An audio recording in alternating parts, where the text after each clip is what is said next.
E o carinho de vocês ali nos ajudando não tem preço. Deus abençoe também nossa irmã Érica, a esposa do pastor Pedro. Amém? Queridos irmãos, essa passagem é clássica naquilo que se refere oração e propósito. Tema de muitas festividades. E nós temos aí permeado o nosso Brasil, o nosso estado, e temos visto que esse tema está em evidência. Então, por isso, eu concluo que o Espírito de Deus está levando a igreja para o altar, para a oração, para o propósito. Essa noite vamos traçar aqui 3 linhas. Primeiro, quem está falando de oração. Segundo, o propósito de quem está orando. Terceiro, as entrelinhas da oração. Em primeiro lugar, como prometido, vamos falar sobre quem está falando sobre oração, sobre propósito e sobre dobrar os joelhos perante o Pai. Ninguém mais, nada menos que ele, o apóstolo Paulo. Podemos aqui epigrafar que Paulo é um apóstolo, um obreiro, um servo de Deus polivalente. Nós vamos nos cansar ao direcionar a Paulo substantivos e adjetivos. E por mais que consigamos assim fazer, ele mesmo se declara Paulo, servo de Jesus Cristo. Olhando para esse homem de Deus, podemos observar que ele sabia como ninguém equilibrar vontade e ação, exigência e ternura, oração e trabalho, inteligência e afeto, energia e calor humano, cruz e alegria, estudo e prática pastoral, correção e consolação. Paulo era um homem que sabia equilibrar mão firme e coração de mãe, defesa de si mesmo, mas confissão de suas fraquezas, sabedoria, mas consistência em suas limitações. Então, esse homem com toda essa bagagem está dizendo: por essa causa eu me ponho de joelho. Todos nós reconhecemos que Paulo é o doutor da graça, o homem do ministério.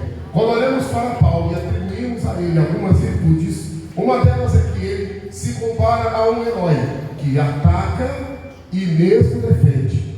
Paulo dispensa comentário quando o assunto é exemplo em tudo. É tão forte isso que ele diz: sejam meus imitadores, assim como eu fui de Cristo. Olhando para Paulo e as suas destrezas, podemos observar que ele foi solto, foi preso, foi solto, foi solto, foi preso, mas nada disso tirou-lhe o empenho fervoroso de cantar salmos, escrever cartas, evangelizar, edificar igrejas e ter uma das maiores equipes na Bíblia Sagrada. Quando nós falamos em equipe, precisamos recorrer à lista de Paulo, quem foram os seus companheiros. E com toda essa destreza, Paulo encabeça a lista de um dos homens que tiveram ao seu lado, ladeando e batalhando com ele em prol do Evangelho, uma das maiores equipes. Podemos dizer, equipe essa que todos nós sonharíamos em ter. Fazia parte da equipe de Paulo, Timóteo, Lucas, Tito, Tíquico e Silvano. Também encabeçando a lista estava lá Barnabé e Silas. Era uma equipe para ninguém botar defeito. Aqui tinha de tudo que você pudesse imaginar, em desenvoltura, em sabedoria, em jejum e oração. E tudo se resume nesses homens quando o texto de Atos diz: na igreja de Jerusalém tinha doutores e mestres, e servindo eles e jejuando, disse o Espírito Santo.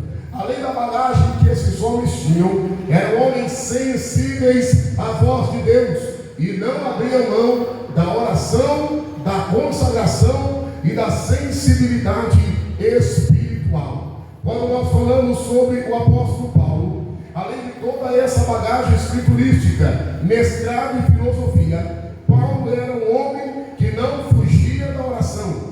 E tudo isso começou quando ele expirava ameaça contra a igreja na queda do caminho de Damasco, que ele foi envolvido na oração. Todos nós conhecemos a história e como se desenrolou, mas eu quero aqui me deter apenas como foi que Paulo chegou a essa oração, como Paulo concluiu que esse era o caminho e o que Paulo aprendeu enquanto orava. Para falar de oração, tem que viver oração. Para falar de oração, tem que ter altar, tem que ter vida. Eu quero aqui também louvar a Deus pela vida do pastor Pedro, que hoje à tarde, escrevendo alguns rascunhos, o Espírito Santo me deu um gozo muito grande na alma, de louvar a Deus pela vida do anjo da igreja, por esse tema. Vivemos uma época em que muito se fala e pouco se pratica. E naquele que se refere à oração, muita gente conhece o grego, o hebraico, traduz, translitera para o grego e faz uma miscelânea apologética, mas quando você vai buscar o filtro, quem fala de oração não ora, quem ensina de oração não vive oração. Mas o apóstolo Paulo foi envolvido nesse mistério, no mistério da oração. No capítulo 9, vamos aprender aqui no mínimo 6 coisas que Paulo aprendeu quando ele orava. Quando lemos o versículo 12, a parte B, a parte A, Paulo aprende que na oração tem visão espiritual. Quando Deus está comissionando Ananias para ir para a casa de Paulo, dando o endereço onde ele morava, o Senhor disse a Ananias: esse Paulo está orando, e ele teve uma visão que você entrava na casa dele. A segunda coisa que Paulo aprende na oração, versículo 12, parte B, diz assim: Paulo viu o homem entrando, colocando as mãos sobre ele, e ele tornou a ver. Então, a segunda coisa que Paulo aprende na oração é que ele retorna, recupera a sua visão.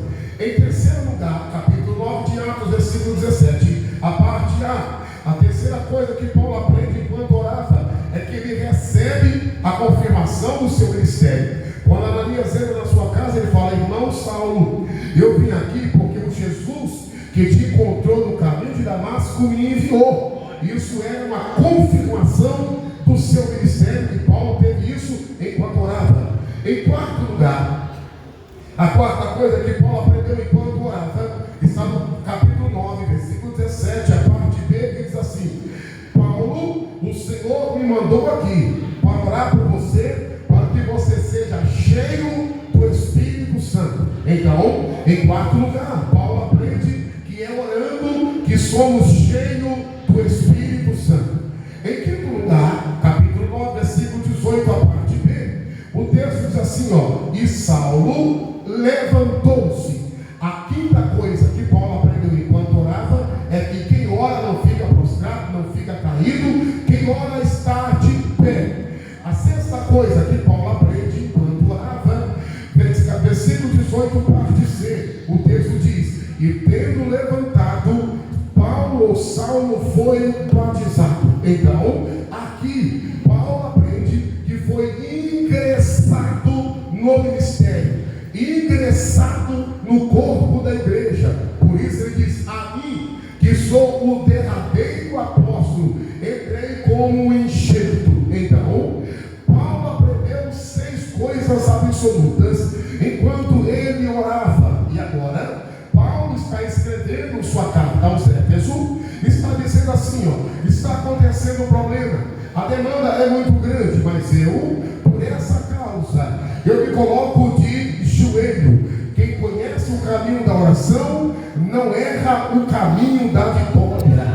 Quando nós falamos sobre o que Paulo aprendeu enquanto orava, Paulo mergulhou na oração, e a oração fez de Paulo, depois de Jesus, nossa maior referência naquilo que se refere à obra de Deus. Sua vida abnegada, seu testemunho ilibado, sua renúncia, a contundência, a firmeza e a certeza e a convicção que Paulo tinha de fazer a obra era tão grande que ele disse assim: eu estou pronto não somente para ser preso, mas também para morrer. Trago no corpo as marcas de Cristo.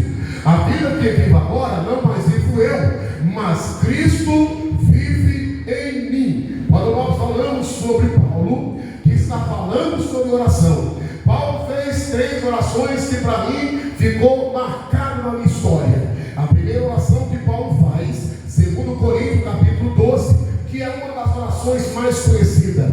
Todos nós sabemos do espinho na carne, do mensageiro de Satanás que profetizava Paulo. E Paulo disse: eu, por essa causa, eu orei 3 vezes. E o Senhor me respondeu dizendo: a minha graça te basta, porque o meu poder se aperfeiçoa na fraqueza. Aqui, nessa oração, Paulo aprendeu que não é só flores, Paulo aprendeu que não é só pódio, Paulo aprendeu que não é só vitória.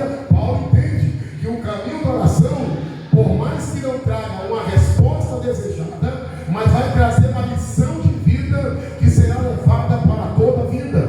A segunda oração que Paulo faz está precisamente na carta aos Filipenses, capítulo 1, versículo 3 ao versículo 11. Ali, Paulo começa a orar para Deus dar discernimento e sensibilidade para a igreja. Ele diz assim, por essa causa eu dou graça a Deus e não esqueço de orar por vós, que o Senhor possa abrir o vosso entendimento e vos dê toda a longevidade, altura, profundidade, sabedoria e entendimento, e que entre vocês seja manifesto a riqueza do Evangelho da glória de Cristo.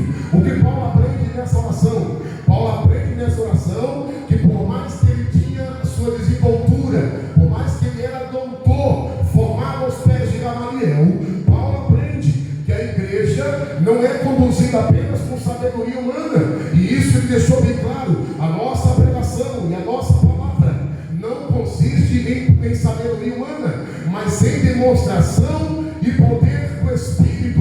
Por mais que era um homem versado, Paulo disse: as nossas armas não são carnais, mas são poderosas para desfazer as fortalezas do diabo. Por mais que era inteirado, Paulo disse em 2 Coríntios capítulo 4, versículo 7, porque temos a excelência em vasos de barro, a alegria é nossa, mas a excelência é de Deus.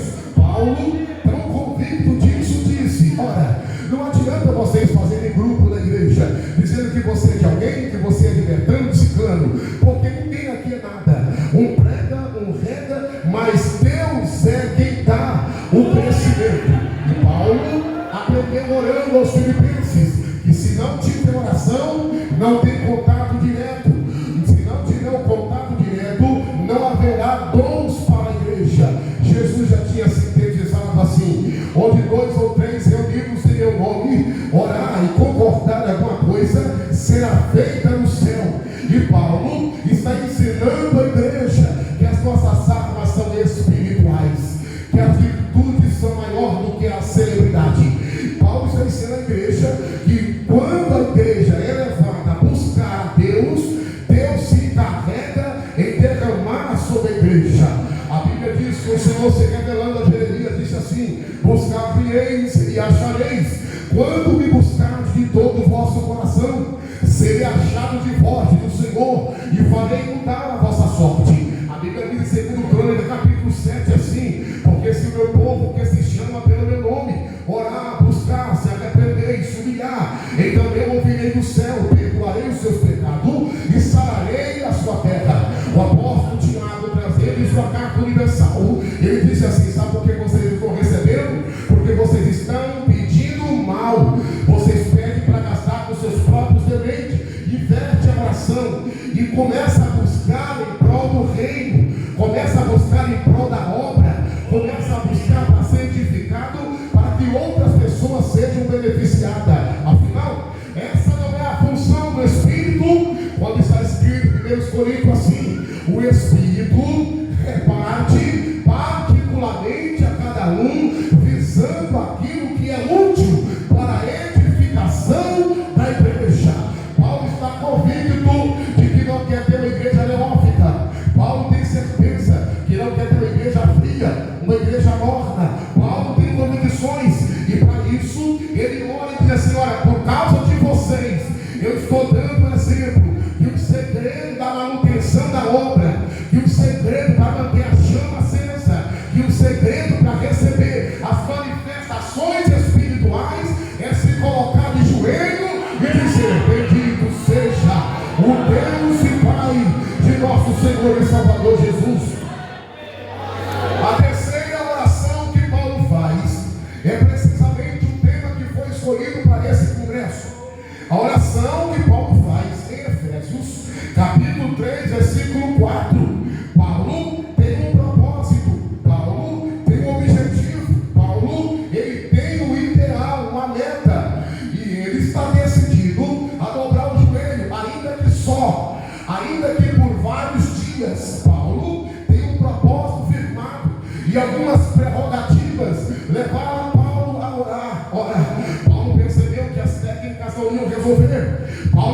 reunião, que os conselhos também não iam ajudar muito. Paulo percebeu que se fizesse uma reunião, isso também não ia calhar bem. Então Paulo entende que o momento agora não era de pauta, o momento não era de reunião, o momento não era de usar estratégia nem de ferramenta. Nós estamos vivendo um período que, se nós não tivermos cuidado, vamos recorrer a pessoas que formam equipe.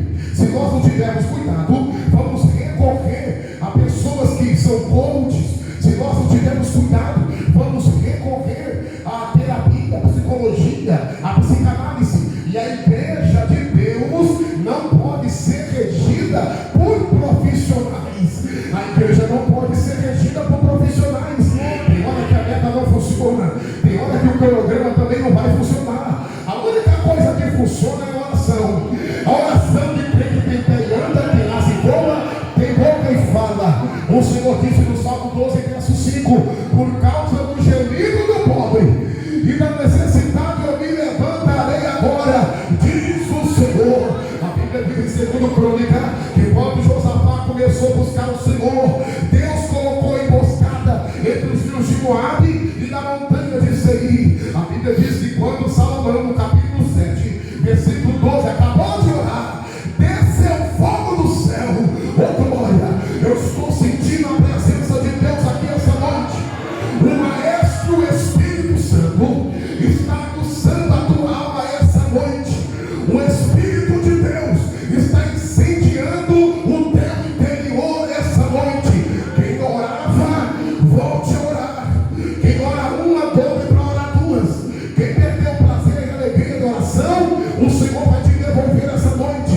Não importa a quantidade, não existe uma fórmula mágica e nenhuma posição oficial para orar. Embora que Paulo diga, por essa causa me coloco de joelho. Mas nós temos exemplos diversos da Bíblia de homens que não puderam dobrar o joelho, mas deitaram, como Ezequias, virou o rosto para a parede e começou a dizer: lembra-te, Senhor, que eu andei nos teus caminhos, fiz o que é reto e honrei o Senhor. E Deus faz o profeta voltar e diz: olha, pela tua oração eu acrescento mais 7 anos de vida, mais 15 anos de vida. Quem não conhece a oração famosa, quando Elias está ameaçado por Acabe e Jezabel, e agora Elias sobe ao monte Carmelo e ele coloca o rosto entre as pernas e ele começa a orar e fala para o moço: vai na uma, vai na duas, vai na três, vai na quatro, vai na cinco, vai na seis, vai na sétima. Aí o moço volta dizendo: olha, eu estou vendo uma nuvem do tamanho da mão de um homem.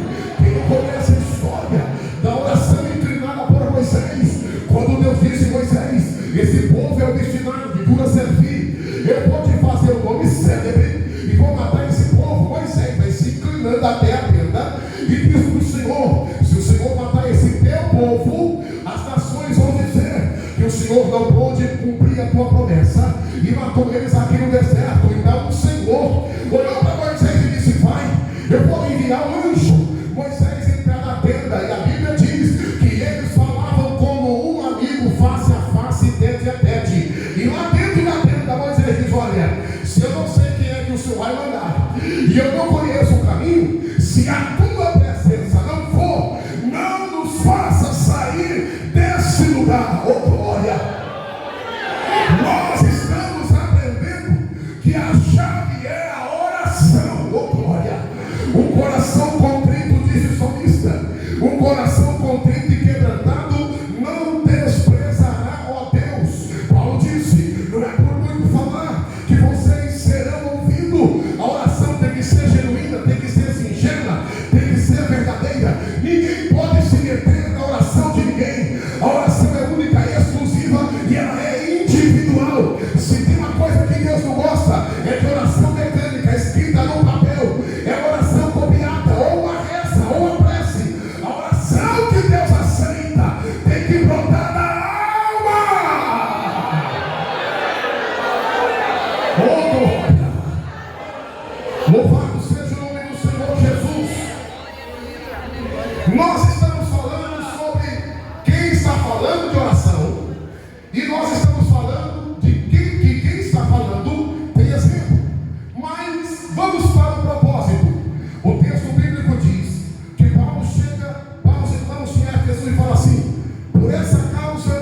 eu me coloco de joelho. E eu fui atrás. Eu fui saber que causa era essa, que demanda era essa, quais eram as situações que levaram Paulo a orar. Então vamos para o propósito. Quando o apóstolo Paulo diz assim: por essa causa eu me coloco de joelho, ou, por que não dizer, a minha intenção é chegar até o final. A minha intenção é chegar até o final. Quem tem um propósito tem um ponto de partida e tem um ponto de chegada. Quando Paulo estabelece um período de oração por uma causa, ele está dizendo: eu não vou quebrar o propósito, eu não vou recuar, eu vou seguir firme, eu vou bater o prego, eu vou virar a ponta, e seja o que Deus quiser. E quando eu prego essa palavra, o Espírito Santo fala conosco nesse altar. Quem sabe você quebrou o propósito, quem sabe você é um quebrador de aliança. Quantos propósitos você fez? Quantas alianças você levantou perante o Senhor? Quantas vezes você disse: eu vou orar, eu vou descer, e o tempo passou e você não orou? Quem sabe o Espírito Santo trouxe essa noite para mostrar para você que só com a técnica não vai resolver. É preciso ter uma vida de oração. O diabo não respeita diploma, o diabo não respeita anel, o diabo não respeita tempo de igreja. A Bíblia diz que os demônios creem e estremecem, e na autoridade do nome de Jesus o diabo tem que bater em retirada. A Bíblia nos mostra um exemplo como tal. Os homens começaram a ver os discípulos expulsando o demônio, e agora o filho de servo, o sacerdote, começou a expulsar, e o demônio partiu para cima deles e disse assim: ó, Paulo eu conheço, Jesus aquele prega também, mas vós quem sois? E o demônio bateu para cima deles e deixaram bem machucado. Quem não tem oração passa vergonha, quem não tem oração vive desorientado, quem não tem oração vive lamentando, quem não entra pelo caminho da oração vive se queixando, quem não entra pelo caminho da oração, ele vê milagre, ele ouve milagre, mas não recebe. Quem não entra pelo caminho da oração não sabe nem como vai ser o seu dia. A Bíblia diz assim, ó: não andeis ansiosos por coisa alguma, nem pelo que haver de comer, e nem pelo que haver de vestir, basta cada dia o céu mal. Olhe para o céu, para as aves, olhe para o meio do campo, o Pai cuida de você.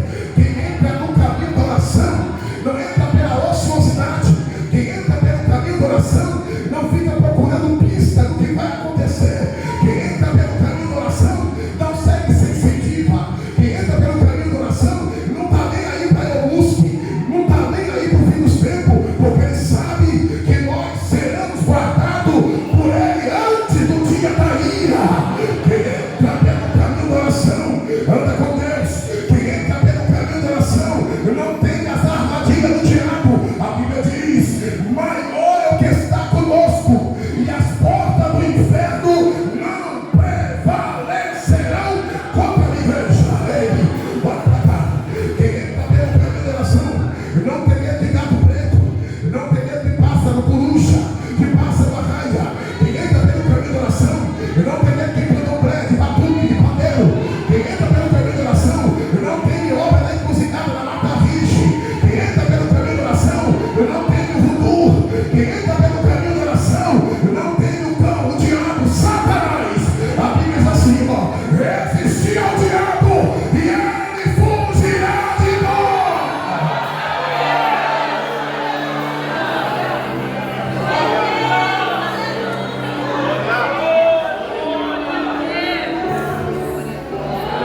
Então vamos para o propósito.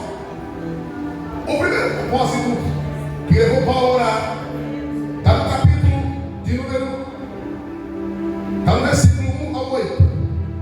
Olha o que diz o texto: por essa causa eu, Paulo, sou prisioneiro de Jesus Cristo por vós, os gentios, se é que tens ouvido a dispensação da graça de Deus para convosco que me foi dada. Como me foi esse ministério manifestado pela revelação, como acima.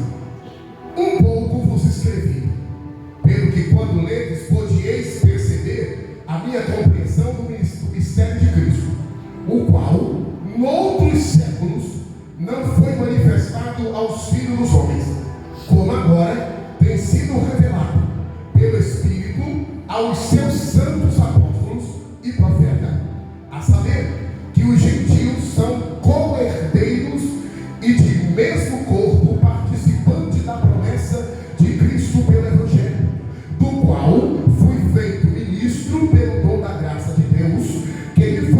segundo a operação do seu poder. Versículo 8. A mim, o mínimo de todos os santos, me foi dada essa graça de anunciar entre os gentios, por meio do Evangelho, as riquezas incompreensíveis de Cristo.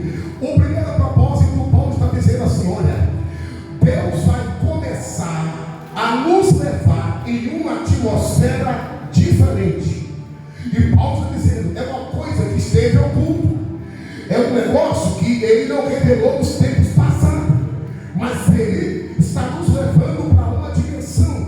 Por essa causa eu me coloco de joelho, porque eu quero ser participante dos mistérios de Cristo. Eu quero participar das riquezas encobertas. Eu quero participar das revelações em ouro.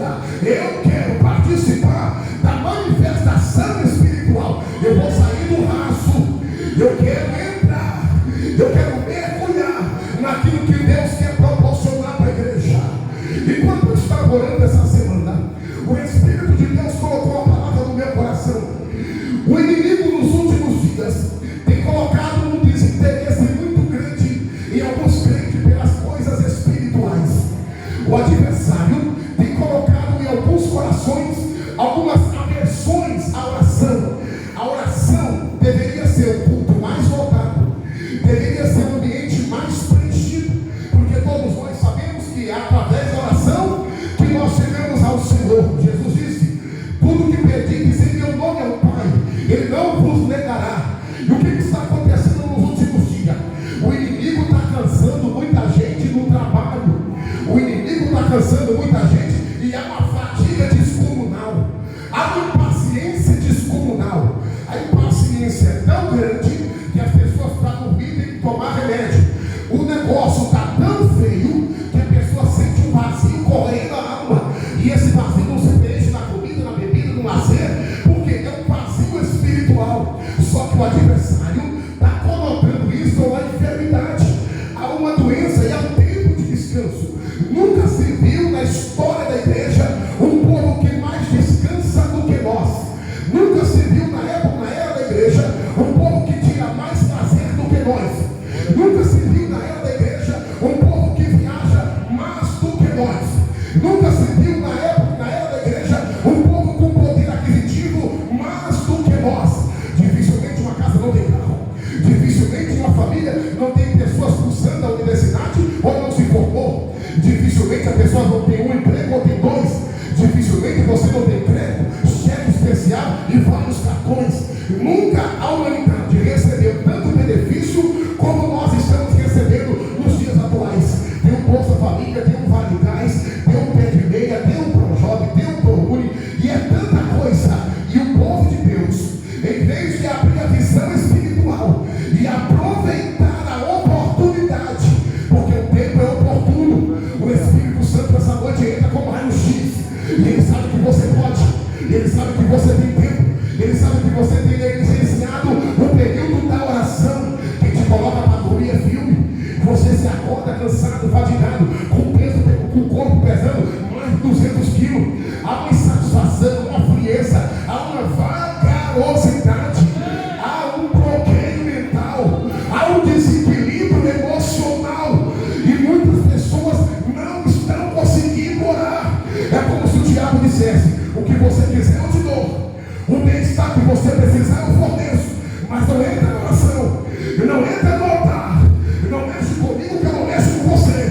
E as pessoas estão andando sem uma sensibilidade, e por isso nós estamos amargando os cultos de oração vazio. Por quê? Será que os milagres acabaram? Será que as pessoas não precisam de cura? Será que as famílias não estão passando por problema? Estão passando, mas estão no bloqueio espiritual, estão numa guerra espiritual, e o Espírito de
mostrar a todos qual seja a dispensação do mistério, que desde os séculos esteve oculto em Deus, que tudo criou, para que agora, oh glória, eu estou sentindo um gozo na minha alma essa noite, é muito forte, oh aleluia.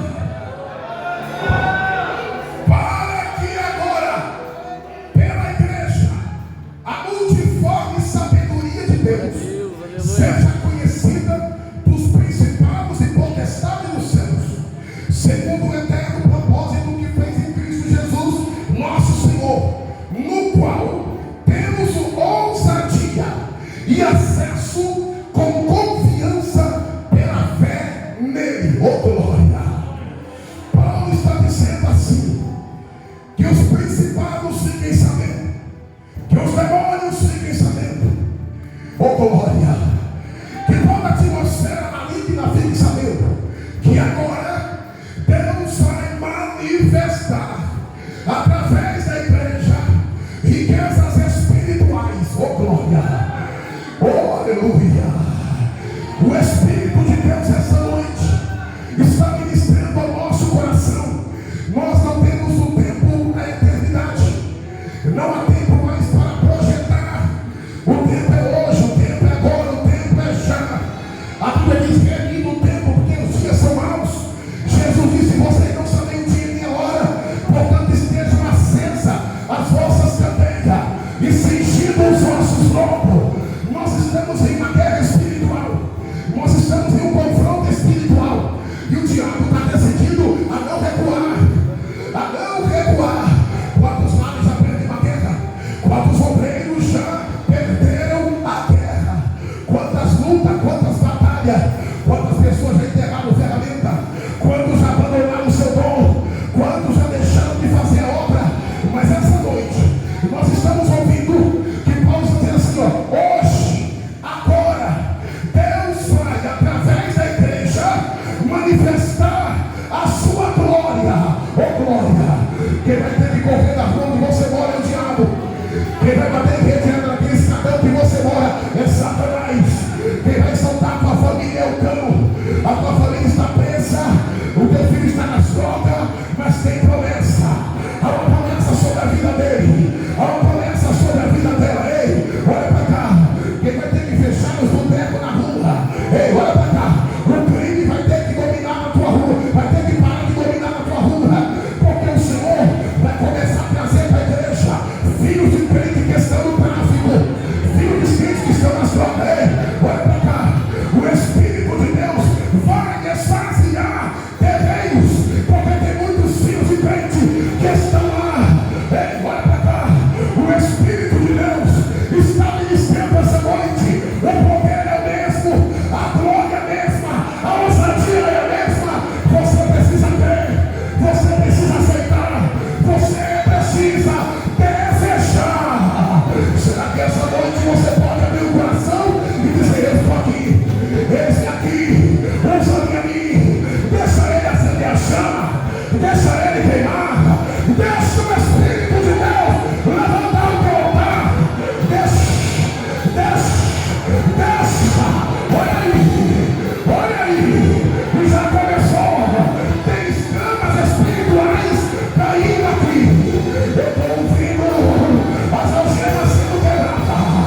Oh glória, o Espírito de Deus está dando sensibilidade espiritual.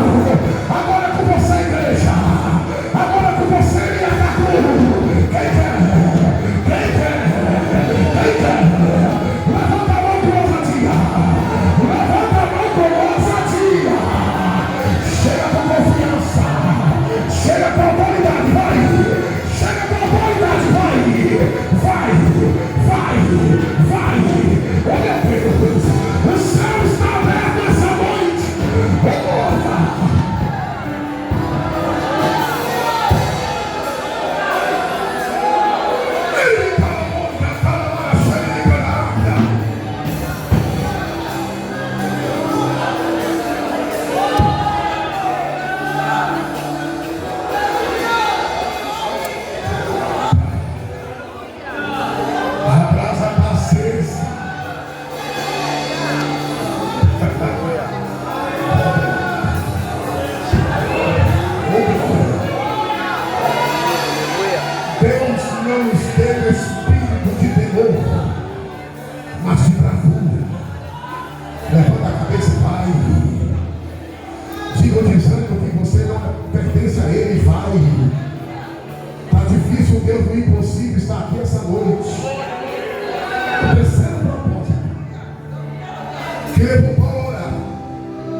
orando para Deus renovar a tua vida.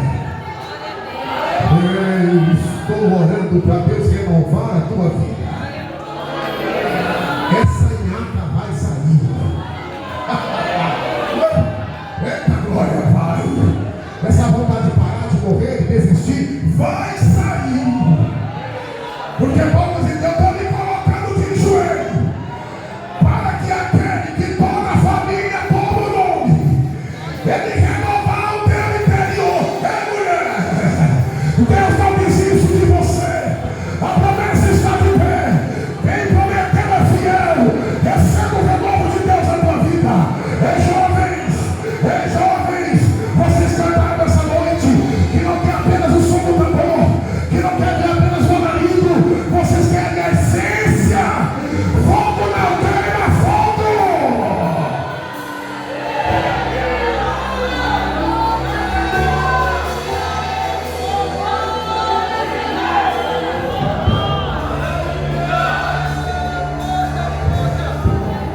Diga comigo essa noite. Sai pra lá, miséria espiritual. Forte, forte. Só que não tá com essas coisas no balaio, não. Tá doendo, tá pegando aí.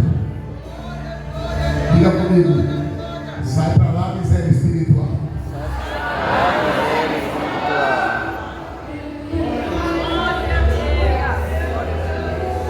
Olha o verso 17. Para que Cristo habite pela fé em vossos corações, a fim de, estando arraigados e fundados em amor, poderdes perfeitamente. Está ouvindo, crente demente? Olha Jesus operando, hein? Olha o anjo, olha a glória, onde? Olha aqui, ó. Para poderdes perfeitamente compreender com todos os santos qual seja, olha que coisa tremenda, a largura e o comprimento e a altura e a profundidade. O Senhor está tirando você da vida rasa nessa noite. Você tem que inflamar. Você tem que inflamar. O teu vizinho vai ter que ouvir você orando na tua casa. Ei, alguém vai bater na tua porta e vai dizer: eu quero participar dessa oração. Ei, a glória de Deus vai ser tão grande que alguém vai ter um brilho na tua casa, uma luz na tua casa. Ei, a glória de Deus vai ser tão grande que quando você andar, alguém vai ver o anjo do Senhor guiando você. Ei, a glória de Deus vai ser tão grande que alguém vai dizer: eu quero ser como você. Ei, a glória vai ser tão grande que alguém vai dizer: eu quero congregar onde você congrega. Eu quero conhecer a tua igreja.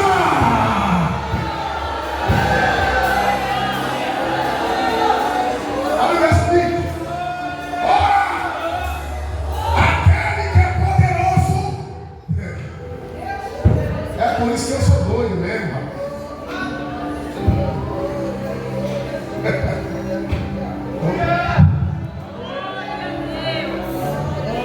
Você achou que tudo isso aqui é coisa grandiosa?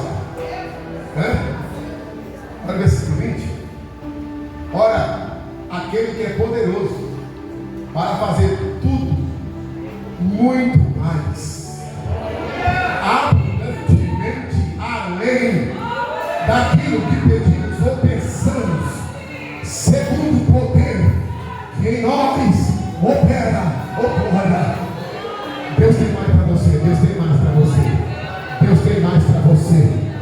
Não aceite ninguém diminuir você, não aceite ninguém te menosprezar, não aceite ninguém te chamar de cretinho, não aceite ninguém desfazer de você, porque você é um vaso de barro, e quem está na tua vida, Ele faz além, Ele faz muito mais. E essa noite o Espírito de Deus está descendo sobre a tua vida. Investimento espiritual.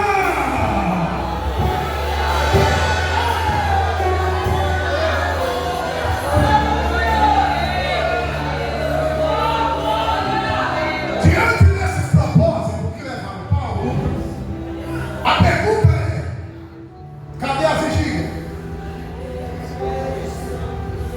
Cadê os matutinhos? Cadê as consagrações?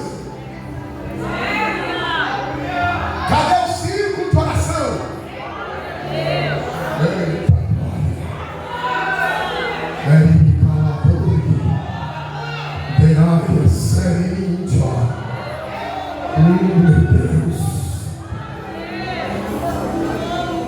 Aleluia. Está faltando incendiário. Está faltando incendiário. Precisamos sair da posição de apontar, mas fulano não vem orar, e entrar na posição, mas eu estou aqui para orar. Precisamos sair da guerra, da luta, da contenda, e entrar para orar, para Deus botar a diferença, para Deus repreender a contenda, a inveja, a facção e o partido dentro da igreja. Precisamos orar para Deus quebrar a panela. Está faltando incendiário. Pouca oração, pouco poder. Nada de oração, nada de poder. E os líderes estão pagando um preço altíssimo. Sabe por quê? Porque o povo não tem um compromisso. E agora, se o líder aperta, o povo não fica. Vai para outra igreja, vai para outro ministério. A situação está tão grande que nós reduzimos a oração para meia hora. E a pessoa vem para a oração, mas lá fora vem de delírios, mas lá fora vem de natura, mas lá fora vem de vaporé. O negócio está tão feio que na convocação da oração, e eu presenciei isso na reunião de obreiro lá, o pastor Gabriel chegou, cumprimentou todo mundo, e uma cama de obreiro sentado, mexendo no celular. Eu digo, meu Deus do céu, a coisa está feia, o negócio está feio. É preciso alguém se levantar com autoridade e ousadia. Não vai ser fácil, não vai ser fácil. Vai se levantar os carnudos, vai se levantar a sinagoga de Satanás, vai se levantar os mensageiros do diabo. Mas quem tem autoridade tem, quem tem intimidade tem. Quantos tem intimidade? Quantos tem? Agora, eu recebi do trono. Coloque a mão no ombro desse irmão aí agora. Mão de fogo com convicção e com autoridade agora. Senhor, seja sobre essa mão. Senhor, seja sobre essa mão aí agora. Inflama esse crente. Oh meu Deus, acende a chama. Derrete essa geleira. Repreende essa mornidão. Arranca essa vida de fachada. Arranca essa máscara agora. Jesus, não deixa o diabo matar ela. Não deixa Satanás matar ele. Maldição. Põe a mão. Vai queimar. Vai arder. Mas é o Senhor confirmando a tua chamada. É Deus dizendo para você: tu está vivo. Tu está viva. E apesar de você estar vivo, eu estou dando vida para alguém. Eu estou levantando alguém. Olha Deus confirmando a tua chamada. Olha Deus confirmando o teu ministério. Vai. Abre a tua boca agora. Solta o bravo.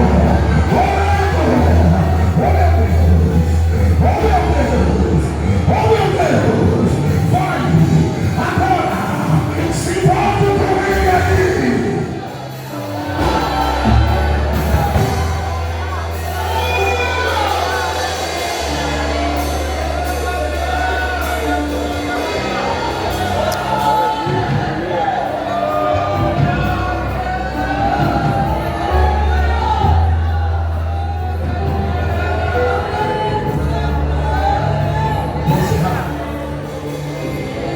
A essência da oração.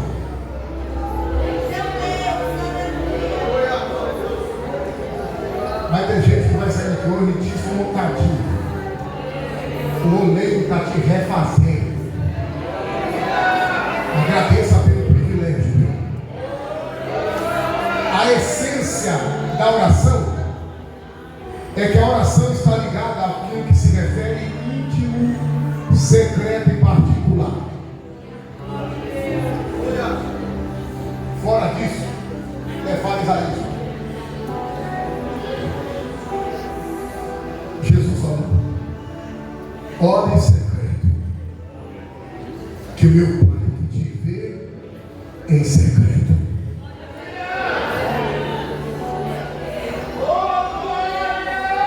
Os olhos de fogo de Jeová estão sondando esse lugar. Em segundo lugar, A oração é uma comunhão íntima e transformadora na vida de quem reconhece que é dependente de Deus.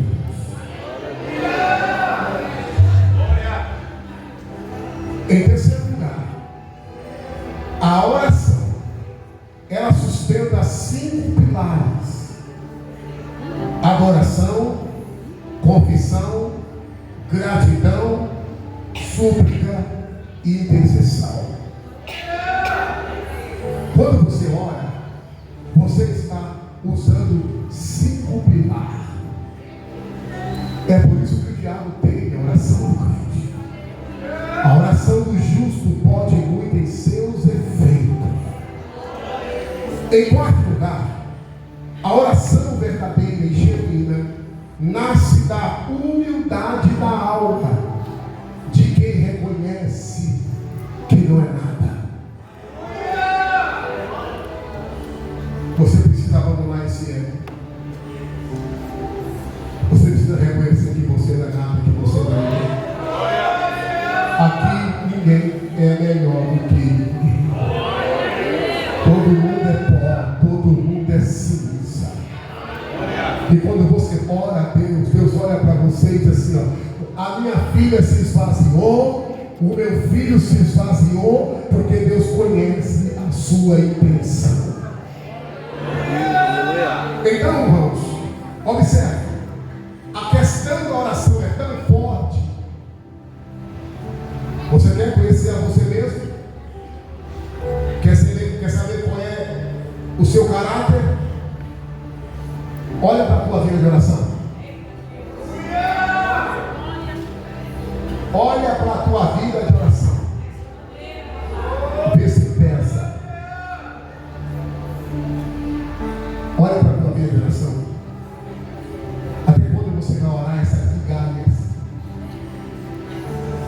Até quando você vai orar sem sentido? Sem prazer? Porque você insiste em viver essa vida quando Deus tem uma profundidade para a tua vida? Por que se contentar com as pedras? Por que se contentar com as migalhas? Se há uma largueza espiritual tremenda. E eu estou pregando para vasos. Eu estou pregando para instrumento aqui. E o Espírito Santo está te ensinando essa noite que mesmo o instrumento pode se perder ao longo do tempo. Quantos instrumentos pararam, quantos talentos enterrados, quantos vasos emborcados, quanta omissão, quanta sequeira espiritual. Mas o Senhor te trouxe essa noite para renovar a tua vida. O Senhor te trouxe essa noite para impactar a tua alma. O Espírito de Deus essa noite está tocando no teu coração. Está dizendo: eu te conheço, eu te sou, eu te peço, balança fiéis. O Espírito de Deus essa noite está convidando você para o altar. Ei, Deus não faz questão que a tua oração seja com voz de locutor. Senhor amado, essa noite não. Deus não está preocupado se você, quando ora, usa